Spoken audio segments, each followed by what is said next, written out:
Hey there students, welcome back to our design adventure, and today we are diving deep into the fascinating realm of strokes. Get ready for a stroke of genius in your designs. So what's the stroke? It's the sleek line around the edges, defining the boundaries and adding that extra to your visuals. Let's spice up our designs, shall we? Imagine a burger menu. I know you're imagining something else, but that's not a burger menu. So this is the burger menu. Okay, we have over here. So those three lines we all know and we love. We are not just drawing lines, we are giving them style, rounded ends. Because let's be honest, sharp edges look so boring. But wait, there's some more. We will set some defaults to make your design life easier. Every rectangle you draw will come with rounded corners, a stroke, and a color we love. No more manual tweaking every single time. So let's dive in.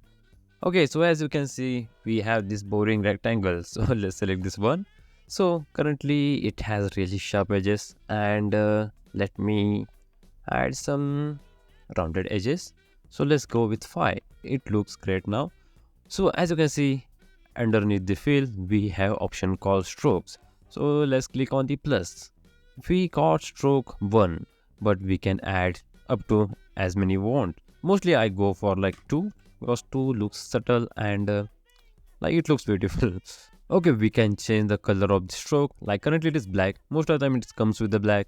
You can change the color. You already know we in previous video we saw how to change color and all that. So you can, if you don't want this color, you can change this color as well.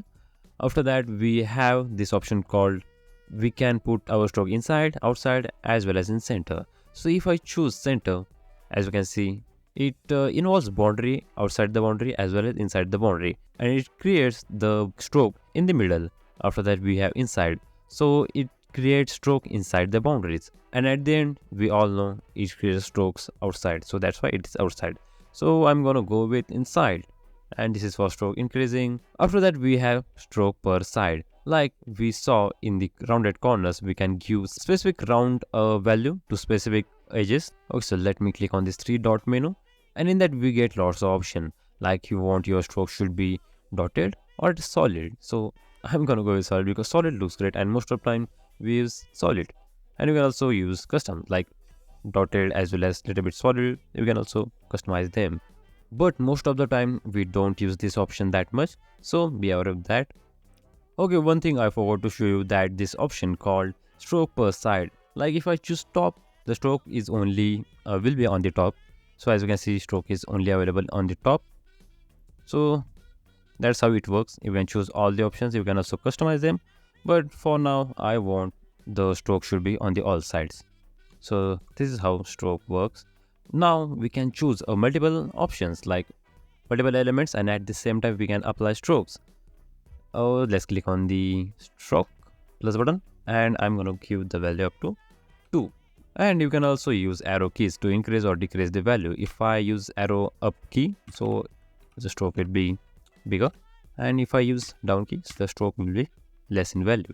So for now I'm gonna go with 2. Okay, so this is how you can use strokes, but there are some more options. Let's say you want to create this thing like a small rectangle, like some advertisement or some button. So you have to do the whole thing again and again. So if I don't want to do those things again and again, so what I can do is that I can select the element which I want to be like a set as default. So I'm selecting this one for now, and let's go to edit, and in this we have option called set default properties, and you can see the property default is updated. Now I can just choose a rectangle, and I can just draw a same thing in like different sizes like this, so I don't have to create this whole thing again and again. So this is how you can set some properties for a default. Okay, so there is a one thing I have to show you. Like let's say in most of the wireframe you must have seen there is some lines and which works like this. And okay, let me choose a line again. So this indicates the placeholder for image. So if someone is going through your wireframe, that person will know in this place we have to add a image. So you can add like this. Okay, some people like these lines, or some people keep a image like as a placeholder. So in that case what you can do is that you can delete this line. So let's add an image. We can go to this rectangle tool and there is option called place image, and we can also go to this Figma icon, and in file we have option called place image. So let's use this one, and the shortcut is Ctrl+Shift+K. I think I added the shortcut list in the resources. You can also access that. So for now, let's choose this one, and I can just add it image over here. You can hold shift for precise like shape, and I can add this in the center like this, and I can use this as a placeholder. But for now, I'm not gonna do this. I will delete this one, and I will keep my lines because I like them a lot. So I will keep these lines. Okay, so there is a one thing I forgot to show you. Like in shape video, I created this burger menu, but there are more options because this has sharp edges and I don't want sharp edges. So in strokes we get other options, like currently we have none, as well as we get line arrow, the triangle arrow, the reverse triangle arrow, as well as circle arrow and diamond arrow. And we can also make our the edge of the lines in round or in the squared. So as you can see, this is great, but I want the edges should be rounded. So I'm going to select all of them and I'm going to choose the rounded one. And I got rounded one because it looks great and aesthetic. Oh, there is a one more thing I forgot to show you. Like let's say you want to duplicate something, we hold Alt and we just duplicate like this. But let's say you want to duplicate multiple items again and again. You can use a shortcut called Control. I know there is a lots of shortcuts, but the shortcuts make us Figma experts. So for that we can use Ctrl+D. So it will duplicate those things again and again and again and again. So this is how you can use Ctrl+D shortcut for duplicating the item. But for burger menu, we are gonna keep 3 lines. I know some people use 4 lines, but 4 lines does not look that great. So I'm gonna go with 3 lines. And if you want, you can also add these lines to the this circle, but it totally depends on you. But I'm gonna keep as it is. But let's say there is a one thing, like let's say you want to copy the properties of a circle and you want to paste that same properties on this search bar. So let's select this search icon and let's okay, first let me copy the properties of this thing. So for that we can go to edit and let's copy the properties, and the shortcut are Ctrl+C. Okay, let's copy and let's paste it over here, Ctrl+Alt+V.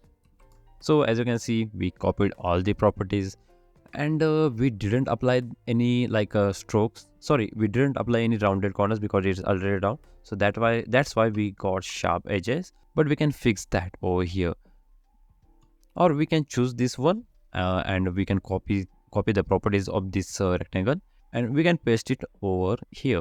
So for now, I will choose the default one, search bar, because it looks great.